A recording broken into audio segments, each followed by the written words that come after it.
We got a rainy day in New York, but we're going to explore Alexander Hamilton's uptown home and some other gems that Harlem has to offer before another rockin' end of our journey.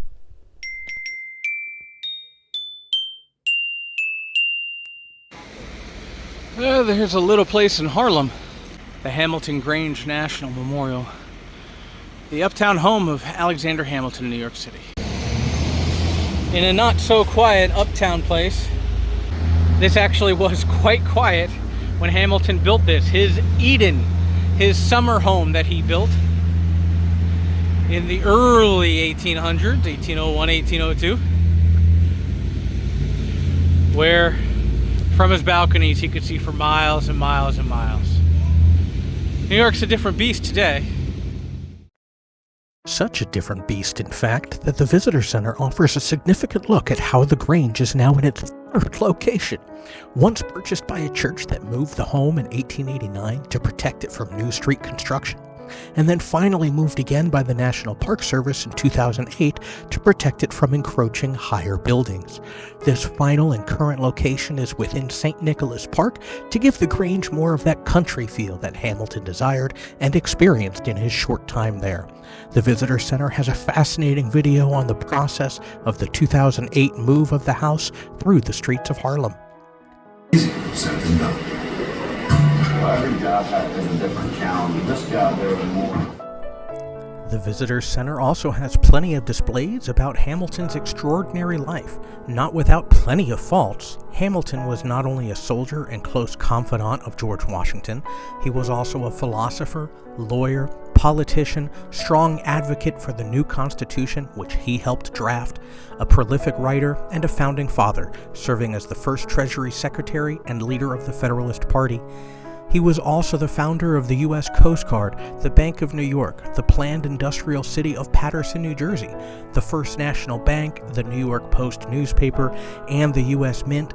He also helped reopen Columbia University, draft a constitution for the nation of Haiti, and reestablish economic ties with Great Britain after the war. All as an illegitimate immigrant orphan who died before turning 50 as a result of his famous duel with Aaron Burr. The American dream. An outsider, an orphan, he built himself up from scratch. With the Visitor Center located on the lowest floor, tours are available for the main floor of the Grange, which was finally completed in 1802, and the Hamiltons moved in just 2 years before Hamilton's death. But Hamilton continued to work in downtown Manhattan with a 90-minute commute. Real quick, that room that you walked into downstairs would have been servants' quarters as well as storage. In this particular room that we have here, that were the Hamiltons, the 2 armchairs and the 3 chairs in front of the piano were the Hamiltons.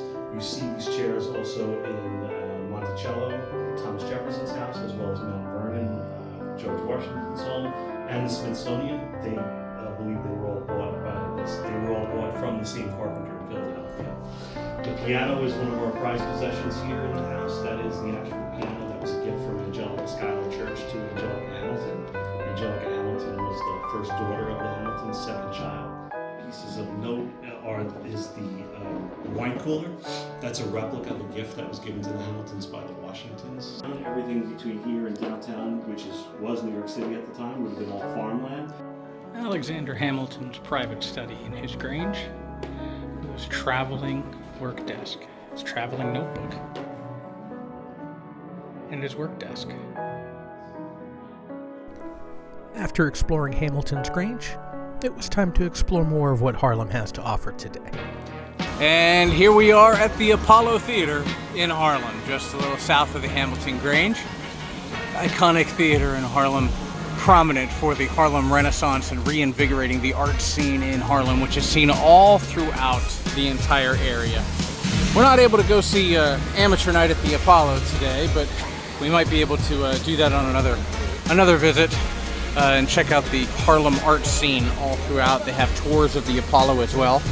Again, not able to do that today. Weather's kind of changed some of our plans overall for our trip, so we're not able to do this here right now, but hopefully another time we'll be back. We decided to have lunch at Harlem Shake, Founded and opened in 2013, this classic burger and shake restaurant boasts a multiracial ownership and management team, but 2/3 of its personnel claim Harlem as home. With decades of restaurant experience from fast food to high dining, the owners and managers created a product and atmosphere that has attracted locals, celebrities, and politicians alike. Autograph photos adorn the walls, and the food was not too shabby either. So how's your burger? Is it the best burger you've ever had or no? Yeah? All right. Agreed? This is a really good chicken sandwich. The way the coleslaw comes in there provides a nice crunch to it. It works well with each other? It does. It really works well together. You got some of the sauce from the coleslaw that drips through the bottom of the bun. So it kind of sogs the bottom of the bun a little bit. But that's a unique extra good thing to it. But just make sure your bottom bun doesn't disintegrate as you eat it. Good stuff here at Harlem Shake. Here in Harlem, just at the very, very, very northwest corner of Central Park, we have a memorial to Duke Ellington, one of the stalwarts and standouts of the jazz and music and arts renaissance here in Harlem, and his piano elevated above the ground for all to see. There is a National Jazz Museum here in Harlem. Unfortunately, it's not open today. Hopefully we'll be able to come on back and take another trip and explore the music of Harlem later.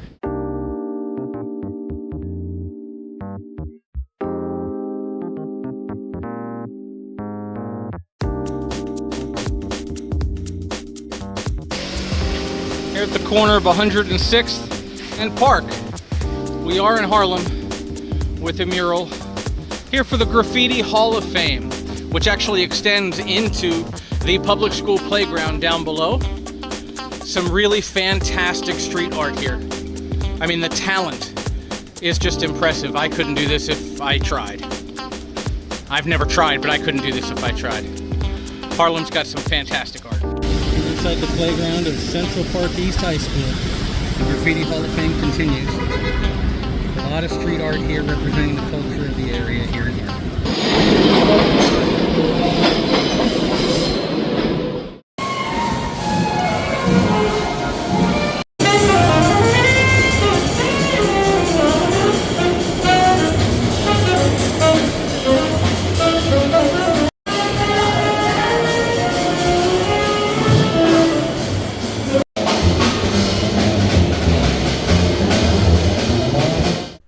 Times Square is always a hoppin' touristy place, but you can always get some good tunes and find a good spot to sit and people watch.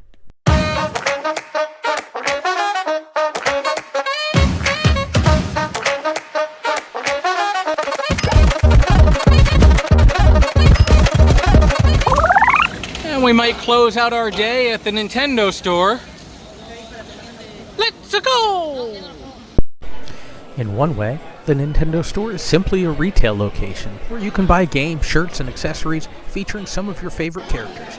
But more importantly, for fans of all ages, it allows you to take a break from sightseeing to play a few games and challenge yourselves across generations, while snapping a few pics with some of the most iconic Nintendo characters of the last 40 years.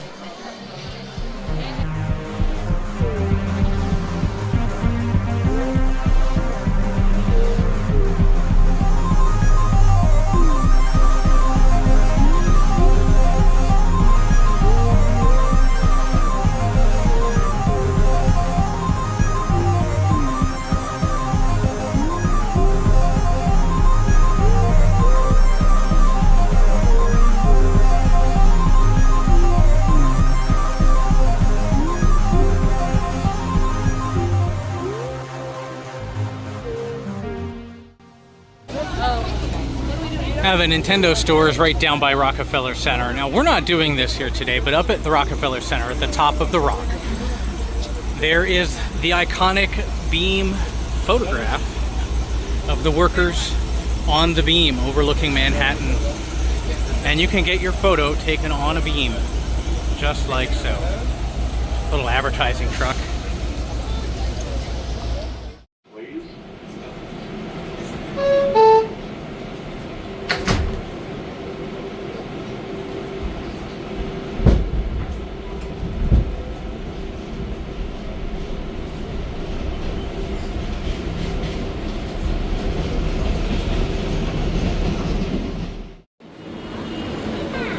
Heading back toward our hotel in Flushing. The storms from today have brought us a rainbow. From Crunchy's Korean hot dogs. They're corn dog style, but different breadings available. This one's a potato hot dog. So it's a hot dog inside with home fries coated around the outside with the breading. And you can have your choice of toppings with it. I got ketchup and a cheddar topping. We have a Choco dog. It's just chocolate inside with the breading, dipped in sugar. And this is your relatively basic corn dog with cheddar in there, but with some honey mustard on top. And here we have the rice dog, and it just literally is based on a rice flour on in there. I don't see any actual rice grains, so rice flour. So how was the Choco dog? Good. Ultimately, Crunchy's was pretty good, with options available for both picky and adventurous eaters. For a quick dinner, it served its purpose for us, and we wouldn't be opposed to trying some other types of Korean hot dogs another time. But this wouldn't be something that we would desperately need to have. We made the best of a rainy day in Harlem today, exploring some places that don't often get as much love as the touristy parts of Manhattan. Despite the continued wet weather, we headed back to Citi Field for another nightcap. We have a couple more days left in New York with some fun and exciting challenges to meet. So, thanks for watching. Be sure to subscribe and hit that notification bell so you don't miss out on any of our adventures and quests. And we look forward to seeing you real soon.